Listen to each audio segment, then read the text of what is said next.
grande vantagem do Flamengo, tá?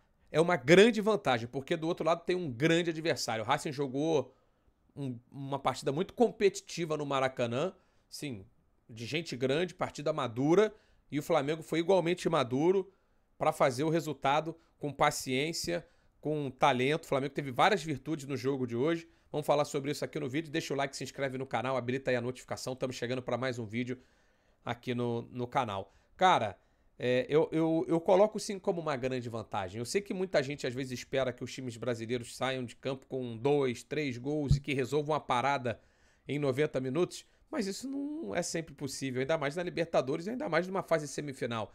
E ainda mais quando se enfrenta possivelmente o melhor time fora do Brasil, que é o Racing, que já tinha se provado contra o campeão da Libertadores, Botafogo, na Recopa Sul-Americana, continuou se provando ao longo da competição da própria Libertadores 2025 e hoje fez um jogo muito competitivo contra o Flamengo, podendo ter feito gol e fez um, que foi anulado, vamos falar sobre ele daqui a pouco, e teve uma grande chance que o Rossi defendeu.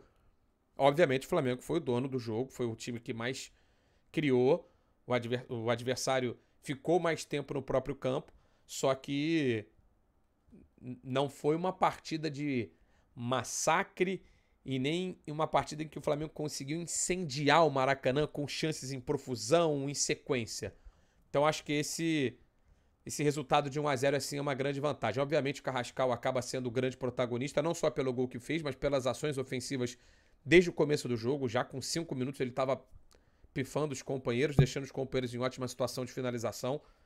E eu acho que o grande mérito do Flamengo foi a paciência, né? Para começar a elencar aqui alguns dos fatores que provavelmente levaram o Flamengo à vitória. A paciência de não se desesperar e buscar desenfreadamente o gol, possibilitando contra-ataques para o Racing. O Flamengo se manteve organizado basicamente o jogo inteiro.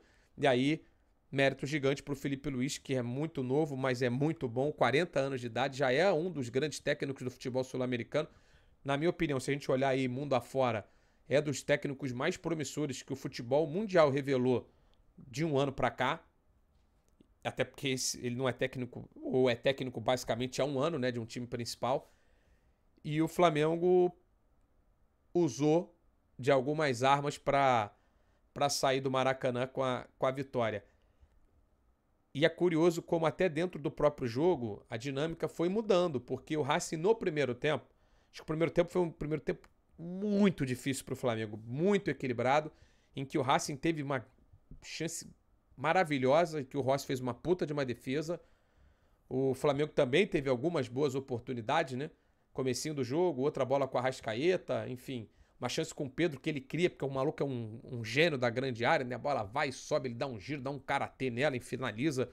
O goleiro do Racing foi muito bem. Se a gente for analisar estatísticas, eu não sou muito apegado aos números, como vocês sabem, eu sou mais apegado às sensações, né? Narrador é assim. O Flamengo teve, naquela estatística de gols esperados, 2,4 e finalizou 21 vezes no jogo. Mas não foi só isso. Que o jogo não se traduziu só nisso. O Racing finalizou 4 vezes, tá bom. Mas ele fez um gol anulado. E aí, pra gente entrar rapidamente aqui no gol, eu não quero transformar esse vídeo num vídeo pós-jogo de arbitragem, mas eu quero só dizer o seguinte: se o gol que o gol anulado do Racing fosse o gol do time brasileiro, lá na Argentina, cara, a gente ia começar as mesas redondas aqui no Brasil e fosse 1-0. Né? Supondo que esse jogo fosse na Argentina, tivesse sido 1-0 pro Racing e a gente estivesse aqui falando, talvez a gente estivesse falando do lance do gol anulado, porque a narrativa seria em cima disso. Tal qual se acontecer amanhã com o Palmeiras ou algo parecido, a gente vai provavelmente ver a imprensa brasileira dominando a discussão no pós-jogo em cima de um lance que é interpretativo. Eu acho que durante o jogo ele deixou seguir várias bolas dessa de choques de braço na cabeça, por exemplo, uma no pulgar, no primeiro tempo, outra em outros momentos, no primeiro e no segundo tempo, e no lance do gol ele apitou antes da bola entrar. Não dá nem pro VAR intervir, porque ele apitou mesmo, deu para escutar na transmissão, ele apitando, assim, invalidando a jogada, mas eu acho que é um lance que o impacto tático foi muito pequeno. Assim, entenda, o juiz marcou a falta, eu tô ok com a marcação da falta, tá? Mas Se ele não tivesse dado a falta, eu também tava ok. Porque o jogador já tava lá no terceiro andar, quando o cara do Flamengo subiu, ele já sobe tão atrasado que o braço do Fera tá aqui e pega, beleza, falta ser dada, tá ok, como eu falei, mas eu tenho certeza que lá na Argentina eles vão falar pra caramba desse lance, tal qual a gente falaria se fosse ao contrário. O Flamengo obrigou o Cambeses a fazer grandes defesas, e como eu falei, eu acho que assim, hoje o jogo, se você pegar a zaga do Flamengo, Varela, Danilo, Léo Pereira e o próprio Alexandro, uma estabilidade muito grande. O Alexandro, cara, eu sou fã do jogador. Ele pode não dar assistências, ele pode não ser um cara que vai dar o cruzamento na cabeça do atacante, mas ele erra muito pouco, né? Ele é muito sólido, ele é um jogador muito completo, cara. Sim, honestamente, é lateralzaço. E que muita gente torcia o nariz quando ele ia pra seleção, agora que vê no Flamengo, porra, acaba dando voz e confirmando por que ele era convocado, sempre que ele é um jogadoraço. Pulgar, parece que nem estava machucado, voltou muito bem, já tinha voltado bem no final de semana. E é um jogador, porra, dá muita consistência, certa passe. O passe que ele deu pro Samuel Lino foi lindo, milimetricamente impedido, estava impedido. O Jorginho também pode não ter aparecido tanto pro jogo, mas é um cara que ele no posicionamento ajuda muito nesse perde-pressiona do Flamengo, porque ele intercepta muitos passes. Quando o adversário parece que vai dar o passe, ele já tá sempre bem ligado, na posição certa. Parece que ele nem corre. Parece que ele não faz esforço para jogar. Achei que o Luiz Araújo esteve abaixo. O Arrascaeta e o Pedro... Porra, o Pedro... Opinião, tá? Eu acho que dentro do contexto de jogo dele, acho que ele jogou melhor do que o Arrascaeta. Porque o Arrascaeta teve uma chance quase que cara a cara, não passa do Pedro para fazer o gol, dá um sem pulo, pega mal. Teve a outra bola que bateu na trave. E o Pedro, ele não teve essa chance tão nítida para fazer o gol. E participou bem até se machucar. E depois da lesão também ele não jogou tão bem. E aí que vai a questão do jogo, né? Como o jogo vai passando de mãos. Quando eu falei, primeiro tempo para mim foi muito equilibrado. O segundo tempo, aí foi de um domínio maior do Flamengo, um Racing um pouquinho mais esperando o jogo. E aí, quando o Flamengo faz as mexidas, tirando o Pedro, Arrascaeta e Luiz Araújo, né? Ali o Racing, a sensação que eu fiquei é que o Racing acreditou no jogo, foi pro ataque e que seria, naquela circunstância, muito perigoso pro Racing deixar espaços para os contra-ataques do Flamengo. Logo na primeira espetada do lado direito, que sai um cruzamento e o Flamengo quase faz um gol, acho que o Racing pensou, porra, não dá pra fazer isso. Vou voltar, ficar na defesa, assim, Sousa, uma partida absurda. Camisa 13 do Racing, jogou pra cacete. Acho que, assim, a defesa inteira do Racing foi muito bem. Ali na cabeça da área o Zuculini também, que não é um cara virtuoso, mas pegou bastante. Faltou o Maravilha Martinez. Solari teve a melhor chance do Racing no jogo. Mas o Racing fez um jogo muito competitivo. E aí quando troca é aquela coisa. Se o Racing investisse nesse jogo território no ataque, ia ser muito perigoso. Aí voltou para a defesa e aí o Flamengo novamente passou a dominar a bola no ataque, perder, pressionar. Eu achei que faltou o Flamengo incendiar o jogo. Tanto é que o próprio torcedor não conseguiu dar aquela inflamada, porque o Flamengo não... Em raros momentos o Flamengo teve aquela martelada, 1, 2, 3 chances em sequência, sabe? Aquela pressão, aquela blitz. Isso não aconteceu tanto. Agora, o Carrascal que tá na imagem jogou demais. Ele já com 5 minutos pifou, fez 2 funções, né?